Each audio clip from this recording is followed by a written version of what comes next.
नमस्कार.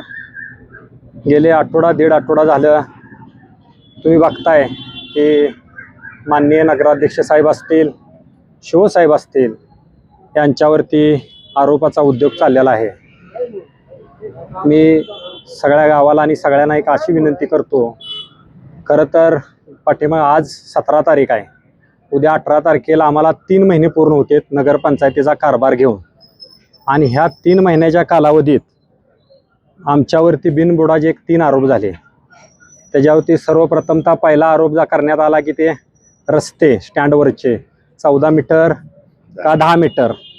आमचे नेते बापूसाहेब असतील, नगराध्यक्ष, सगळे नगरसेवक आम्ही त्या ठिकाणी गेलो आणि सगळ्या जनतेला आम्ही सांगितलं की हा रस्ता मूळचाच 10 मीटरचा आहे.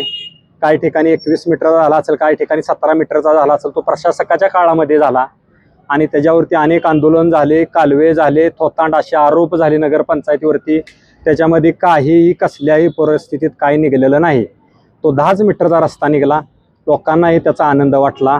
त्याच्यानंतर दुसरा आरोप मागच्या 8 दिवसानंतर की 17 कोटी माघारी घालवण्याचं पाप ह्या नगरपंचायतीने करू नये. त्या 17 कोटीवरती आमच्या माननीय नगराध्यक्ष साहेबांनी विश्लेषण केलं की ती प्रशासकाच्या काळात आपल्या नगरपंचायतीमध्ये ज्या जागा नव्हत्या आपल्याकडं, त्या जागेवरती खर्ची टाकलेले ते निधी होते. असे 9-9.5 कोटीचे निधी, 17 कोटी काय नव्हते. आणि त्याच्यानंतर हा तिसरा आरोप करण्यात आला की बाबा कचऱ्याच्या डेपो, म्हणजे त्याचं विश्लेषण नगराध्यक्ष साहेबांनी बिलासहित केलेलं आहे. त्यांनी सगळे बिलं डिटेल सांगितले की काय डांबराच्या प्लॅन्टला वगैरे, ते काय प्लॅन्टला ते तिथं बिल दिलं तरच ते त्यांचे बिलं निघतात शासनाची. RMC प्लॅन्ट असेल हे सगळं. माझं एकच सांगणं आहे गावाला की गेल्या 3-4 महिन्यापूर्वी भारतीय जनता पक्षाची नगरपंचायतीवरती एक हाती सत्ता आली. नगराध्यक्ष भारतीय जनता पक्षाचा झाला, उपनगराध्यक्ष भारतीय जनता पक्षाचा झाला. गावामध्ये स्वच्छ आणि चांगल्या पद्धतीचा आमचा कारभार चाललेला आहे आणि गाव ही खुश आहे.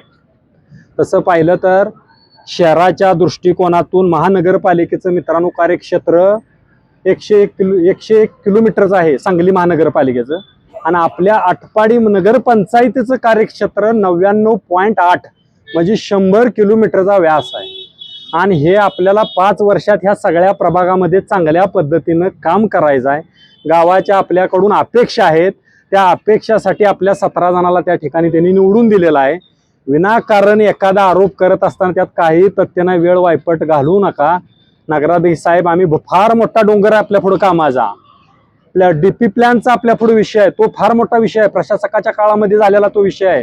गोरगरीब आपली लोक इतकी भरडली गेलेत, त्याच्यावरती बारीक अभ्यास करा. त्यातही सगळे 17 नगरसेवकापैकी माझ्या माहितीनुसार 8-9 नगरसेवक त्यात गुंतलेले आहेत. सन्माननीय अनिल शेठ पाटील यांची सुद्धा जमीन त्या DP प्लॅनमध्ये आहे. हे काढून आपल्याला त्या जागा कशा ग्रामपंचायतीकडे वर्ग करता येतील आणि त्याच्या नगरपंचायतीकडे, आणि त्याच्यावरती शासनाचा भरपूर निधी कसा आणता येईल ह्या दृष्टीने आपण सगळेजण मिळून प्रयत्न करूया. विनाकारण एखादा आरोप करताना 3 महिन्यापूर्वी आमची सत्ता आली. 3 महिन्यात 400 कोटीचा काय भ्रष्टाचार झाला म्हणजे त्याला एवढी मोठी वाद आणि त्याला एवढा मोठा स्टंट करण्याची काही गरज नाही. आणि काही करून माझी विनंती आहे, आपल्या सगळ्याला चांगलं काम करायच्या. गावाच्या आपल्याकडून फार अपेक्षा आहेत. नुसतं लाईट, पाणी, रस्तं, गटार दिल्या म्हणून गावातले प्रश्न संपत नाहीत. वयस्कर लोकांना विरंगुळ्यासाठी आपण काहीतरी केलं पाहिजे. तलाव सुशोभीकरण केले पाहिजेत. वेगवेगळ्या योजना आणल्या पाहिजेत. नमो उद्यानासारखा 1-1.5 कोटी आपण निधी त्याला दिलेला, अग्निशामकला 1.5 कोटी निधी आपला आता आलाय. म्हणजे हे सगळे अनेक प्रश्न आहेत. आणि प्रथम नगरपंचायती झाल्यामुळे इतका निधी येतोय. भुयारी गटर योजनेसारख्या योजनेला 250 कोटी रुपये आलेत. म्हणजे येणार आहेत आपल्याला. तो प्लॅन्ट तयार आहे, पण आपल्याकडे STP पंपासाठी जागा नसल्यामुळे थोडंसं पेंडिंग राहिलं. म्हणजे अशा अनेक विषय आहेत आपल्याकडे आणि भरपूर निधी येतोय. चांगल्या पद्धतीने काम करता येतंय. प्रत्येक प्रभारामध्ये सुंदर काम होईल. आज जी प्रश्न विचारता ही 5 वर्षांनी जर विचारलं तर ह्याच्यावरती उत्तर द्यायला आपल्याला बरं वाटेल, आम्हालाही बरं वाटेल. आयला खरंच काहीतरी झालंय. त्यामुळे असं थोतांड निधी माघारी गेला किंवा काही झालं नाही, भ्रष्टाचार झाला असं 2-3 महिन्यात म्हणून काय उपयोग होणार नाही. सगळ्याला माझी विनंती आहे, चांगलं काम करूया, लोकांच्या अपेक्षा पूर्ण करूया, चांगल्या मार्गाने जाऊया आणि त्याच्यानंतर बोलूया आपण काय करायचं आहे. एवढी या ठिकाणी विनंती करतो आणि या ठिकाणी थांबतो.